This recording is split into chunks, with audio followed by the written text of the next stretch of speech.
Early June, 1967. The six-day war in the Middle East between Israel, Egypt, Jordan, and Syria is underway. A spy ship, very lightly armed, but bristling with antennae, steams into the Mediterranean to eavesdrop on the conflict. It is patrolling in international waters off the Egyptian coast. At 2 in the afternoon, on June the 8th, with the war reaching its climax, Israeli jets and motor torpedo boats launch an unprovoked attack on the ship. They drop napalm and strafe its decks with rockets, cannon fire, and armor-piercing rounds before trying to sink it with torpedoes.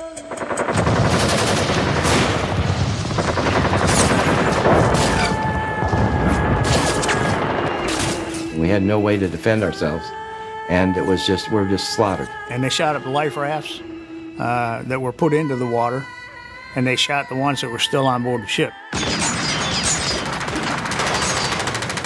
Bullet holes, shell holes everywhere, blood. The forecastle, the front part of the ship, was just red with blood.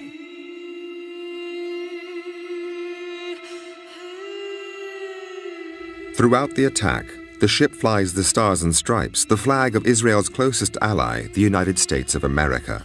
Its name, the USS Liberty, is freshly painted on its stern, and the bow carries the distinctive numbers of an American naval vessel. Out of a crew of just under 300, there were 34 killed and 172 injured in varying degrees to life-threatening, life-debilitating injuries. So that was more than 2/3 of the crew.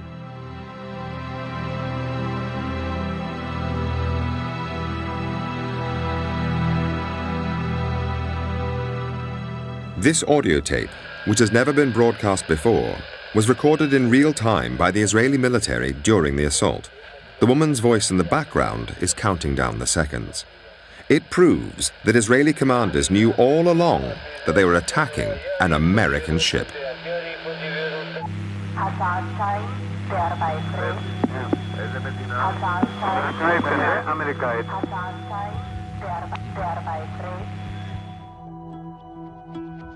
For the first time, this and other evidence allows us to reveal the true story of what happened that day and what came after. When a deadly assault by one ally on another was covered up and an American president was manipulated by the secret agents of a foreign power, events that have shaped U.S.-Israeli relations ever since.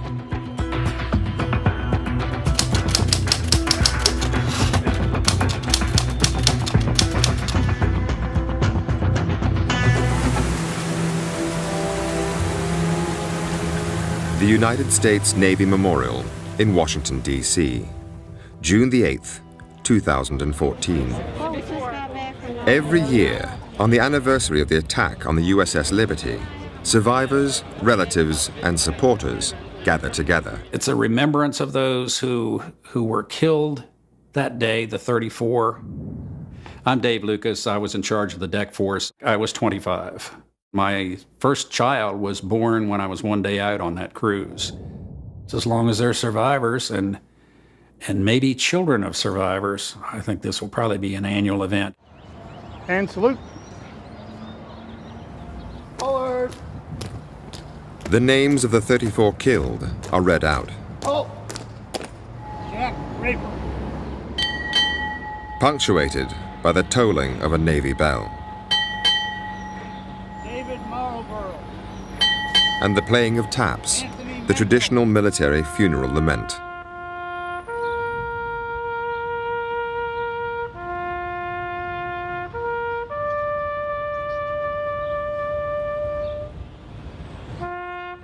It's important to not forget what happened and to continue to try to find out why it happened and who made it happen. In the summer of 1967, America was in turmoil. An incendiary mixture of racial discrimination and extreme poverty exploded into a summer of rioting in cities across the country. But one issue dominated.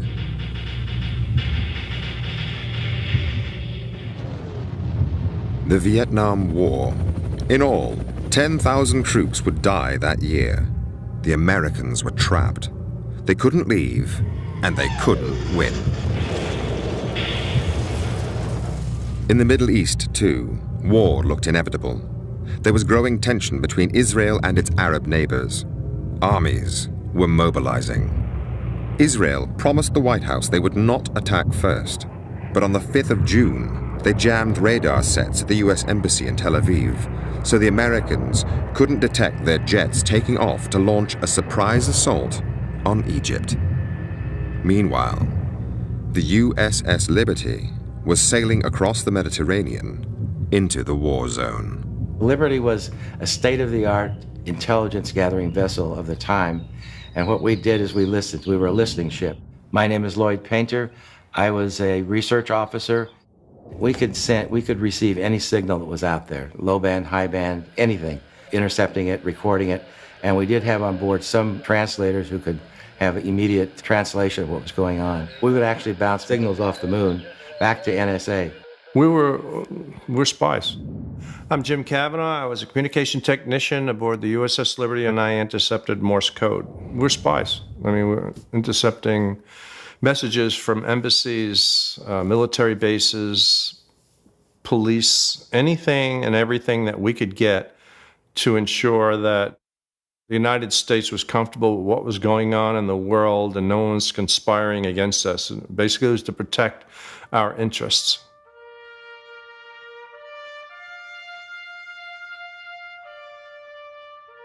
This was the Cold War. American President Lyndon Johnson knew that the Russians already had substantial military influence in Egypt. He needed to find out what they were going to do next, to make sure that a local conflict did not become a world war, with the USA backing Israel and Russia siding with the Arab cause.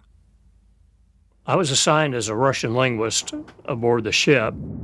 I'm Bryce Lockwood, United States Marine Corps, retired. The Israelis, our primary purpose was to intercept communications of the Russian spy aircraft as it were at Alexandria, Egypt, and that was our job, was to find them.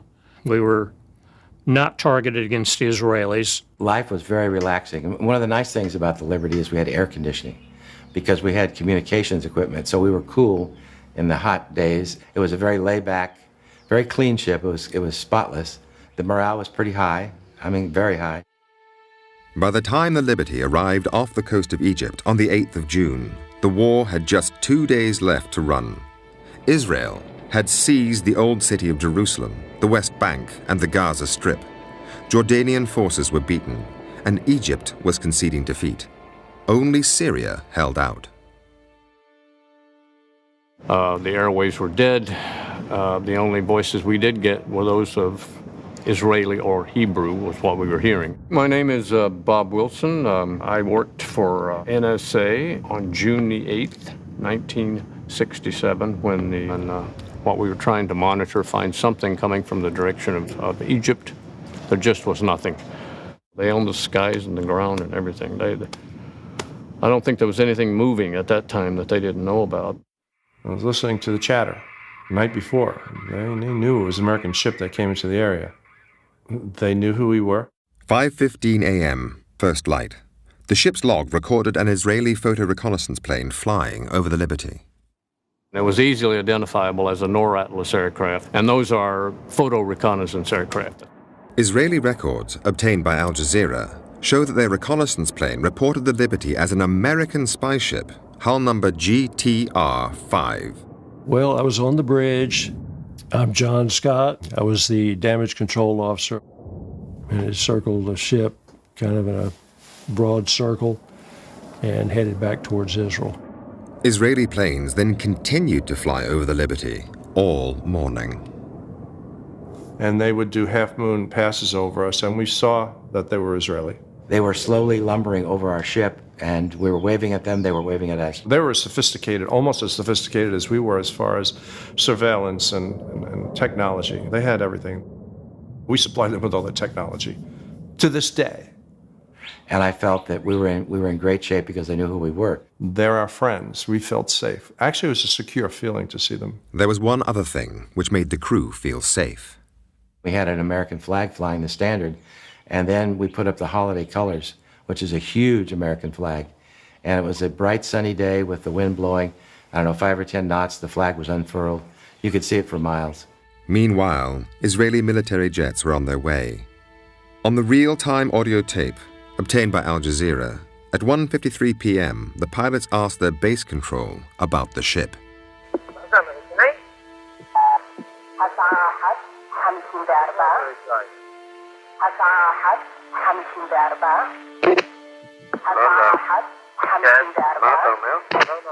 The USS Liberty was the only ship of any size in the area.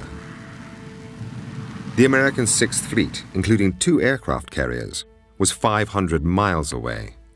Oh, it was a great day. Hello, I'm Jim Smith. I was a damage controlman in engineering. I mean, I'm 20 years old at the time. I come from a small town, used to throw hay bales in the summertime for $1 an hour. Sun was shining, blue sky, clouds, nice, people sunbathing on the deck. We had lunch, and 5 minutes later, maybe, here came the jets, and nobody really knew what was happening until they started firing at us.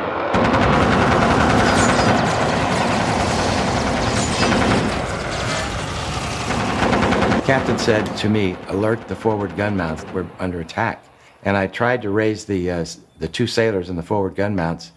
I looked out, and they were blown to pieces by the rocket. When the attack started, and we realized that we needed help, we tried to communicate with the Sixth Fleet. They were jamming both our distress frequencies and our tactical frequencies. The tactical frequencies is all right, but the international distress frequencies is a violation of international law to jam them, and the Israelis were jamming them. And we could not get a signal across. Here's the question I have to ask. Who would know the frequencies other than an ally? And who was the ally in the war? It wasn't Egypt. It was Israel.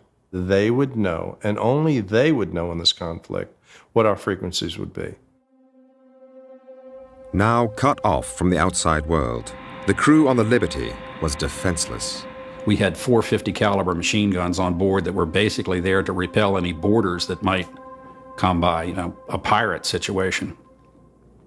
Certainly weren't designed to bring down jet aircraft that were hammering at us.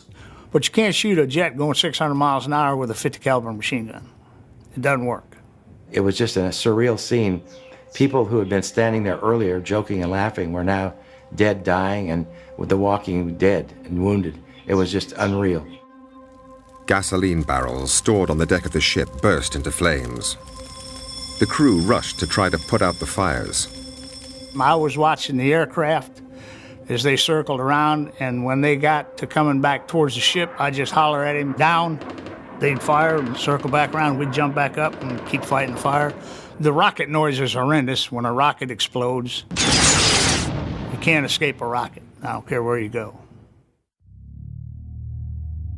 What the crew didn't know was that at 2:03, the Israeli pilots were ordered to use a new, much deadlier weapon.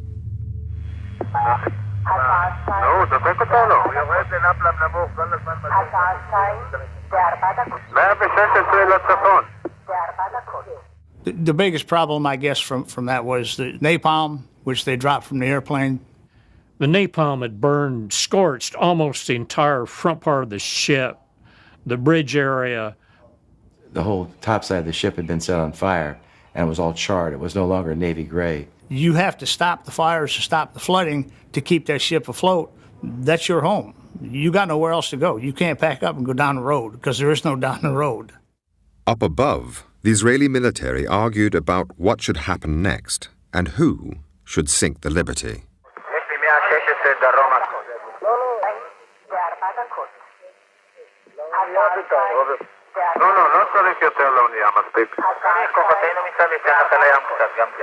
I remember thinking, I was in pretty good shape then.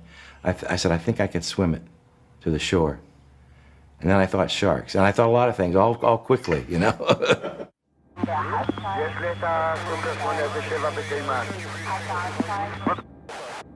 At 2:11, with the Israeli jets running out of ammunition, the pilots were instructed to fly down and confirm the identity of the ship.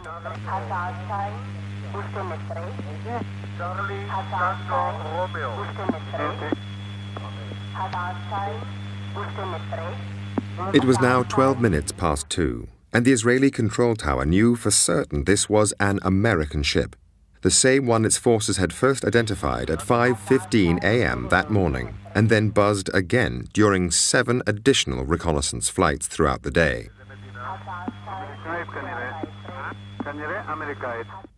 The jets then pulled out, but 3 Israeli Navy motor torpedo boats were already on their way. The USS Liberty was a spy ship. In the event of an attack, it was standard procedure for the spies on board to destroy everything, just in case it fell into enemy hands. Everyone was destroying material. Everyone was stripping information off of computers, ripping computers open, pulling information out.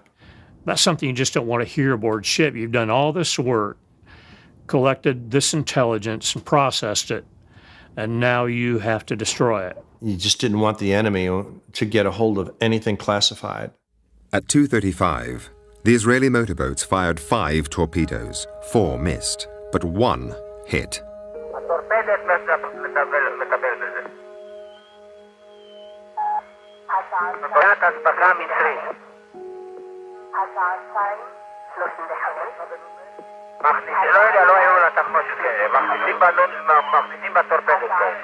It had been over 9 hours since the Israeli military first identified the Liberty.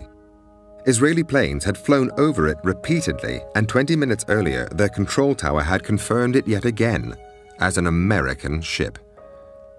25 Americans were about to die in a single moment. This is what it looks like when a torpedo hits a ship the size of the Liberty. The torpedo threw us up in the air like a roller coaster. It felt like one coming down. Dead silence, lights all off, smoke and haze everywhere. I went back to the drinking fountain and filled it with blood. Reached down to get a drink, and a black man stared back at me.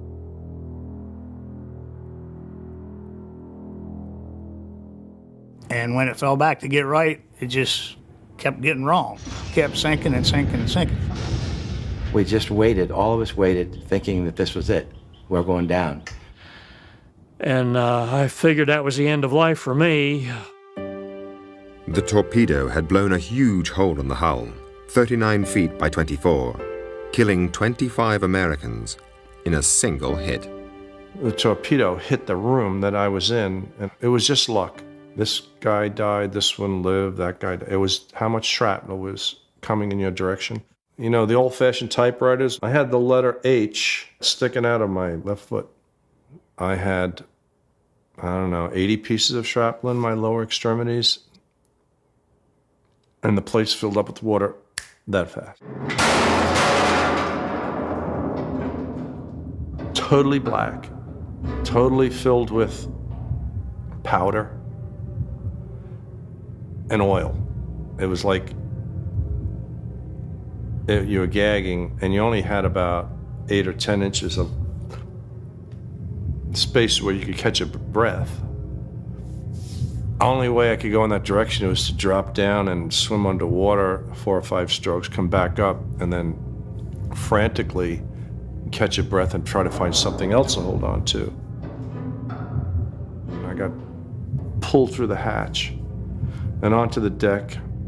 Others were not so lucky. My friend Ronnie Campbell had a desk right there. And I remember Ronnie saying, "You fellas can do what you want to, so I'm going to write a letter home." And he stuck a piece of paper in his typewriter, and began typing, "Dear Eileen, you won't believe what's happening to us." And just seconds after that, the torpedo struck and killed both the 2 Marines, killed my friend Ronnie Campbell. And my job was to try to get probably 20 or 30 wounded sailors out to the main deck and to the life rafts.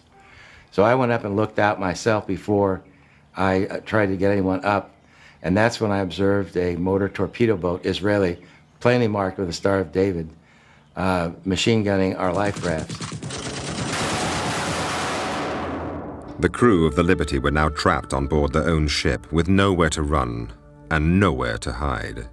The torpedo boats came in closer and began to machine gun the ship using armor-piercing projectiles. The armor-piercing, the shells that they were using were leaving holes about that big around in the metal plating. Just peeled it out like it was orange peel.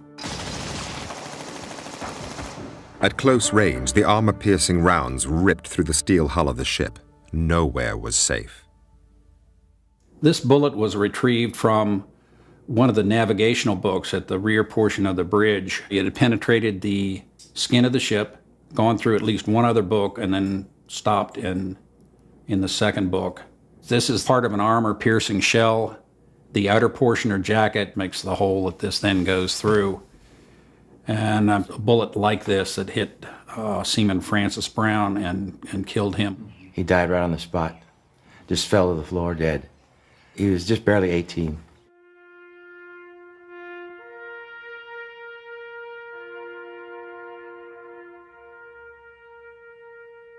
There weren't enough helmets to go around for everyone. It was like sitting in a cardboard box and having somebody shoot through it. The bullets were just coming everywhere.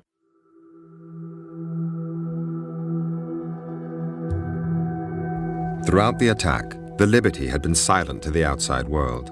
All its aerials were either smashed or jammed. We had one whip antenna which hadn't worked the entire cruise, and it had a bullet hole in it. One of the radiomen had taken a reel of coax cable and ran it from one of the transmitters back there to that whip antenna and took some shrapnel in the process. He got out a mayday. Firefox, Firefox, this is Rock Star. Under attack by unidentified surface and naval air units, require immediate assistance. The American Sixth Fleet was 500 miles away and picked up the signal. So did the Israeli armed forces. The attack stopped shortly afterwards. The American aircraft carriers were in the middle of a nuclear weapons drill and had to rearm with conventional bombs before they could take off. Once the Israelis knew the US jets were in the air, they summoned the American naval attaché and told him there had been a terrible mistake. The American planes were recalled. As they returned, Israeli helicopters flew out to the Liberty. This one had some personnel from the Israeli government and the U.S. Naval Attaché. Dropped a brown paper sack on the deck in the forepart of the ship. Weighted down with an orange, had a business card in it. It landed right next to the severed leg of one of the deck personnel. And the note said,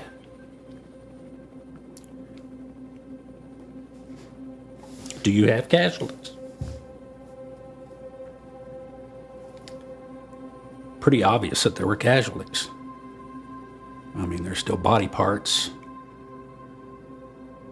and blood streaming down the bulkheads. So his message, "Do you have casualties?" was kind of out of place.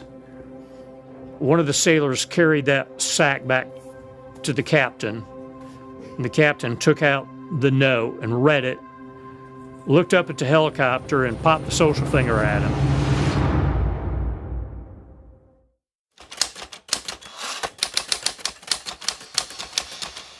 June the 8th, 1967, the height of the Six-Day War. The USS Liberty, an American spy ship, had just been attacked by Israeli jets and torpedo boats while in international waters off Egypt.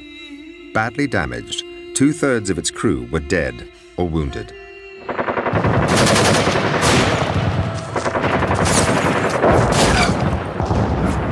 As soon as the news reached Washington, the attack on the Liberty instantly triggered a domestic political crisis. According to documents released under the Freedom of Information Act, one solution suggested in American government circles was to sink the Liberty so journalists could not photograph it and inflame public opinion against the Israelis. The NSA rejected this idea with an impolite comment. Handling the media became the top priority. I was taken to my home in White Oak, Maryland. My name is Patricia Blue Rashakas, and my husband was killed on the Liberty. And by the time I got there, there were any number of people from the National Security Agency there. They were there to make sure that I didn't speak to anyone from the press, and I didn't. They stayed night and day. Back in the Mediterranean, the Liberty was now listing at 10 degrees, a massive hole in the hull, above and below the waterline. The planes that they said they were sending to us never arrived. What I was afraid of, and I think most of us, was that we were going to sink. Well, the mess decks was pretty much littered with the wounded. It looks like something out of a horror movie, with people standing around or lying, wounded and dead and stunned, their heads missing, parts of their bodies. The Liberty had only one doctor on board, with very limited medical resources. There was not a table that wasn't being used with a body on it, or a wounded body on it. The doctor fixed compound fractures and treated bullet and shrapnel wounds, while blood transfusions were given arm to arm. It was real bad. And the doctor said to him, "Do you want me to operate?" He says, "You're probably going to die if I do it, and you'll certainly die if I don't." And he said, "Go ahead, doctor." And so when the doctor operated, we held him as tight as we could. It was horrible pain, I'm sure, for him. And all of a sudden, he went limp, and he died right there. I don't want to ever see anything like that again.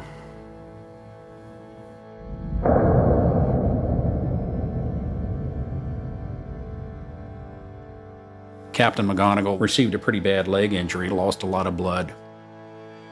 He was navigating by the stars. We had a little bit of power and tons of water in our belly, which meant the ship waved back and forth all night long. The next day, American ships arrived to take the injured and the dead off the Liberty. The American government now made sure that no journalists could get anywhere near the crew. When they took the severely wounded to various parts, they actually posted guards on their rooms so that no one could be interviewed by the press. The total press blackout was in effect. Back in Washington, the government ensured there was little information for the press, while politics went on behind closed doors. I was told to go up urgently to the 7th floor. Well, my name is Bill Woolley. I was in charge of the Arab-Israel desk. Sit in because the Secretary of State himself, Dean Rusk, had summoned Ambassador Harman of Israel to come in urgently. And so I sat through the meeting taking notes, and in a loud voice, the Secretary was really demanding some explanation for why and what had happened.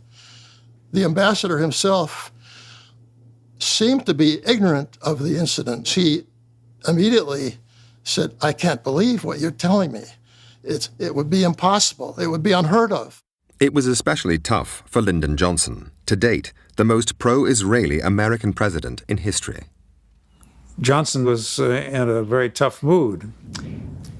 I'm Tom Hughes. I was director in the State Department, director of intelligence and research at the time of the Liberty incident in '67.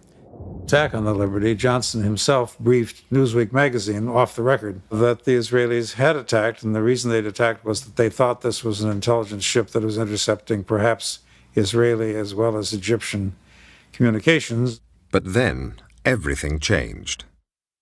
The fact that Johnson himself was the leaker and briefer of Newsweek was soon leaked. And this alarmed, of course, the Israeli embassy and their leading friends in the Jewish organizations. The Israeli embassy regarded this as a major problem, and that what Johnson had told Newsweek practically amounted to blood libel. Declassified Israeli documents show they were going to threaten President Johnson with blood libel, gross anti-Semitism, and that would end his political career. Blackmail. This is Admiral Bobby R. Inman, U.S. Navy retired. I'm a former director of the National Security Agency. But they know if he is thinking about running again, he's going to need money for his campaign. So alleging that he's blood libeling is going to arouse the Jewish donors. The Israeli government hired teams of lawyers, some of whom were close friends of Lyndon Johnson, and began an all-out offensive. They lent on the media to kill critical stories and slanted others in favor of Israel. There was a campaign mounted to see if what could be done about returning Johnson to his normal, predictable pro-Israeli position. At the time, Johnson was still undecided as to whether to run for president the following year. Efforts were to be made to remind the president of the delicacy of his own position, that he personally might lose support for his run for re-election in 1968. Israeli tactics were clever. They identified Johnson's soft spot, the war in Vietnam, and gave him two extraordinary gifts, neither of which were made public at the time. The first was political. One of Johnson's complaints about Israel was that many of the Jewish organizations and the heads of leaders in the Jewish community were opposing him on Vietnam, and they were suddenly becoming more silent on Vietnam as the Liberty Crisis moved. So he also knew that there was a move back in his favor if he was moderate on Israel. There was a second gift, much more secret, but vital to the American president. The dreadful death toll in Vietnam was dominating the domestic news agenda. The North Vietnamese had Russian surface-to-air missiles, which were bringing down American aircraft on a daily basis. The American military attaché in Israel got a surprise visit from a senior Israeli intelligence officer. Took some helicopters and went across the North Red Sea to the surface-to-air missile sites, and not only captured them, but took back everything. The launchers, the missiles, the maintenance manuals, the rest of it. And then he went to the U.S. Embassy, see the air attaché, and said, I think I have something you might be interested in. And of course, those were the same missiles that our aircraft flying over North Vietnam were encountering day to day. And countermeasures was a huge issue. So grateful was the American government, they gave Israel two gifts in return. They resupplied them with the weapons they had just lost in the war, and the Liberty Inquiry, run by the Department of Defense, the DoD, was watered down. All that's influenced by what have we benefited from the captured SA-2 missile sites. Soon, Johnson did respond and took a much more lenient line and wished that the whole incident could be put behind us as soon as possible. Johnson's softer approach to Israel was immediately reflected in the American Navy inquiry, which was now underway on board the Liberty. We began to realize that a cover-up was descending upon us. A lot of people that were in a key position to offer testimony were not given that opportunity. I testified to the machine gunning of life rafts, to the captain's state of mind, and it was that those two issues in particular were totally omitted. Lloyd Painter was not the only officer to have his testimony ignored. I saw what looked like unburned Vaseline, and I scraped a little bit of it off and put it in the jar and sealed the cap on. And I presented it to the Court of Inquiry, and that's the last I saw of that jar. There was no mention of napalm, and I'm sure that's what it was. They didn't want to hear any of that. I didn't know that at the time. I didn't know it till many months later that none of that had been recorded. Looking back on it, it was a total sham. The U.S. Court of Inquiry reported in just 20 days. It was a rush job, full of spelling mistakes, much key evidence ignored, no Israelis interviewed, and it exonerated them from blame. I read the Court of Inquiry and realized that my statements had been stricken from the record and never recorded.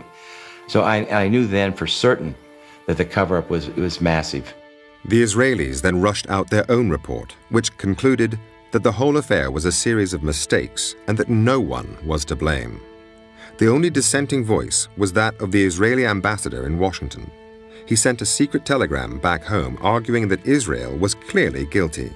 He cited the audio tape of the attack, the existence of which was known to top Israeli officials, and mentioned the crucial 20-minute gap that followed the Liberty's identification and the launch of the torpedoes against her.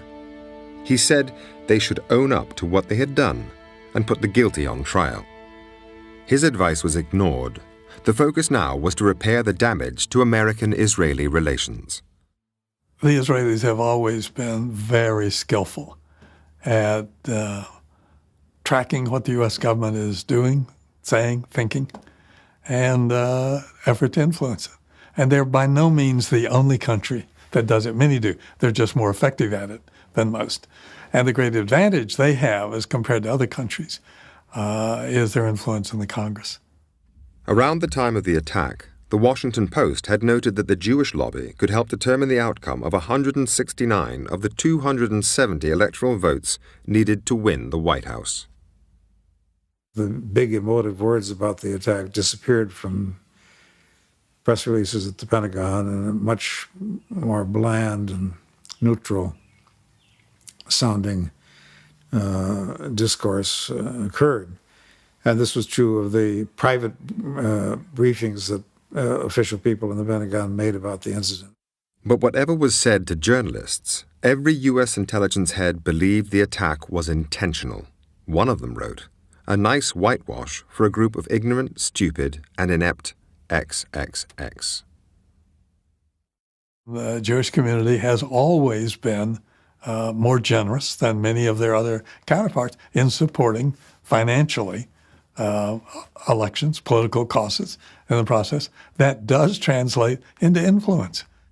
Many of Johnson's closest friends and advisers were pro-Israeli, and they reported back to Tel Aviv on his every move. The Israeli story constantly shifted to counter whatever new intelligence the White House received. So sensitive were these communications that the Israelis used code names to protect the identity of their White House agents. But for the first time, the members of the ring can be named. Hamlet was $1 million fundraiser for the Democrats. When he rang, Johnson took his calls. He was Abe Feinberg. Menashe was Arthur Goldberg, the U.S. ambassador to the United Nations. Harare was David Ginsburg, a high-profile Washington lawyer who also represented the Israeli embassy. Ilan was Supreme Court Justice Abe Fortas. Lyndon Johnson had dinner with him on the eve of the Six-Day War. The strategy worked. The U.S.-Israeli relationship proved to be stronger than the killing and injuring of more than 200 Americans. The American-Israeli relationship was very much at stake, and it was brought back from the precipice. The crucial intelligence came from the U.S. ambassador to the United Nations, Arthur Goldberg. He warned Tel Aviv that the United States had the audio tape which revealed Israeli pilots knew it was an American ship before they attacked.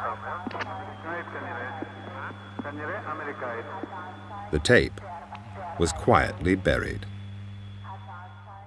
I think a conscious decision was made to sweep it under the rug, to put it behind.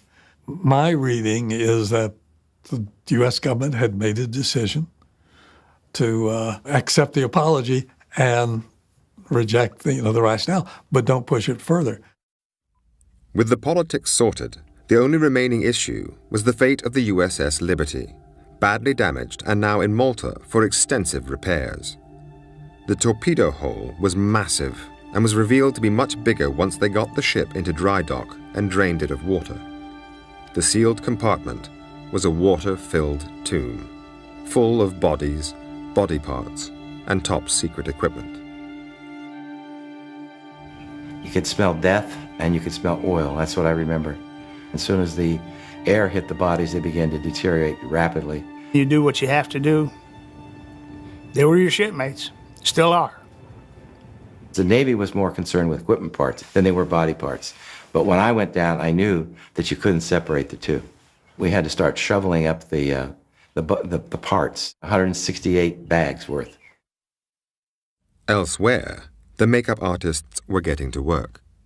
We were in the dry dock about 6 weeks. And 300 Maltese workers. They're working 2 shifts a day, and I think 7 days a week they were cutting out the shell holes, welding plates over that, and fabricating metal to cover the torpedo hole. And then in one day, they painted the entire ship. We looked like nothing ever happened. We took it across the Atlantic. It was like being in a cemetery. But when we pulled into port, we looked good. This press and everything were there.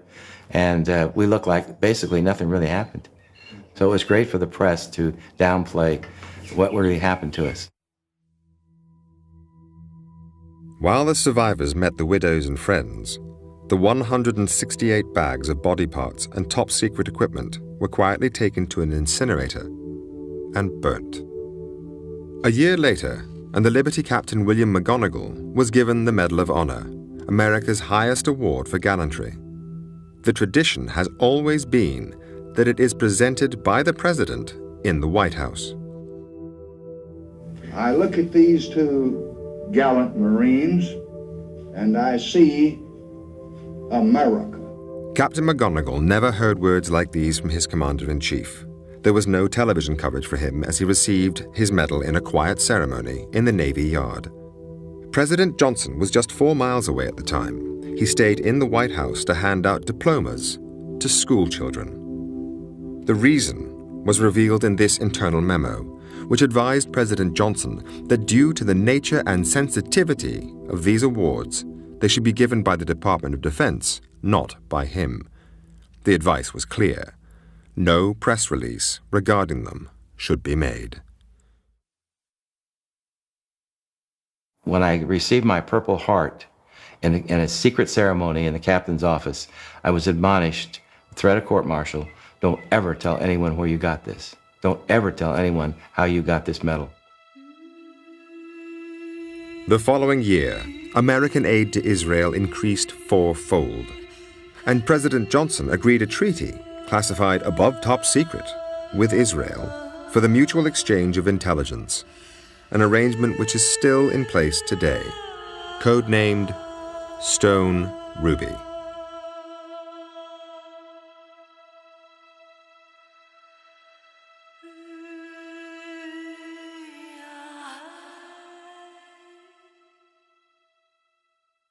One of the things that bothers me is there wasn't a nice explanation of what went on. No one wants to talk about the why. The big secret the Israelis wanted to protect was their next move. They had told the Americans that this was to be a limited war and not a land grab. But on June 8, 1967, their forces were poised to attack and seize the Golan Heights and invade Syria, something they wished to keep from the White House until they'd done it. Successive American administrations, both Republican and Democrat, had refused to deal with the Liberty. Even the issue of war crimes against unarmed Americans has never been addressed. There was a war crimes report filed by the Liberty Veterans Association to address the issues of such war crimes as firing on life rafts. That was never answered properly. I don't think it was answered, period. The people who were responsible for attacking the Liberty were, by and large, the military individuals in the war room.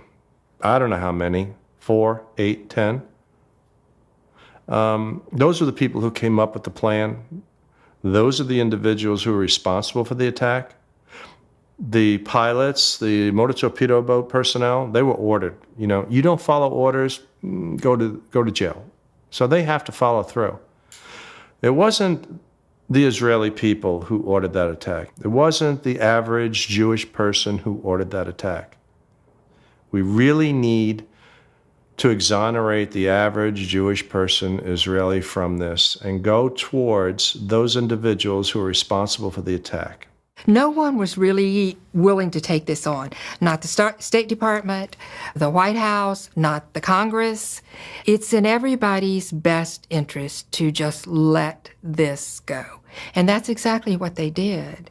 But by doing that, they left a lot of pain for the survivors and for the families, because there was a lot of broken families, broken marriages, alcoholism, depression, post-traumatic stress disorder. So those crew members suffered a lot, but so did the families. The hardest part was the reaction of our own government toward us. And we were actually, the fingers were pointed at us. And the Israelis they were never questioned as to why they did it. They only questioned us. The families still want answers from their government, which remains silent. For many, some memories never fade. We had a wonderful time just being together. I met Alan at a party. We spent a lot of time talking throughout the evening, and at the end of the evening, he said to me, "Are you busy tomorrow afternoon?" And I said, "Well, no." And he said, "Do you think we could get married?" Then I was told that he was among the dead. It was absolutely the worst moment of my life. There's not a day that doesn't go by where I don't think about those guys. I mean, I went through hell, but they left the earth.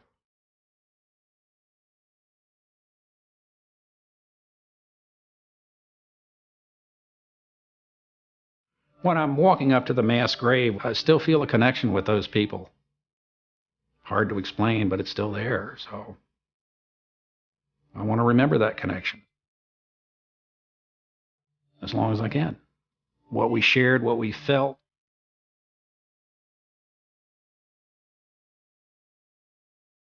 It took 13 years of haggling before both sides finally agreed a compensation deal for the ship. By 1980, the bill plus interest was just over $17 million. Israel offered $6. The Americans accepted, then sold the Liberty for $100,000 scrap. The settlement for the victims was quicker, but many are still unhappy with it today.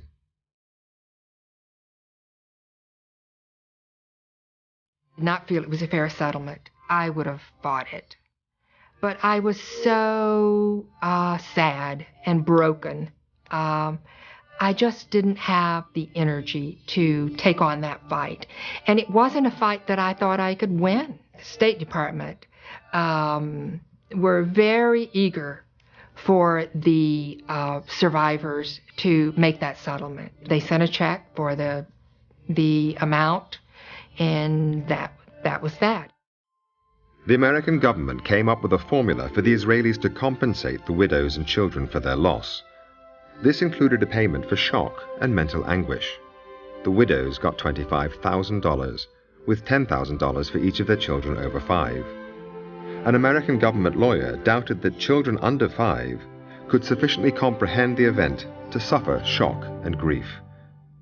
The U.S. proposed they should therefore receive nothing, an offer the Israelis accepted. Since the attack on the Liberty, the USA and Israel have grown ever closer.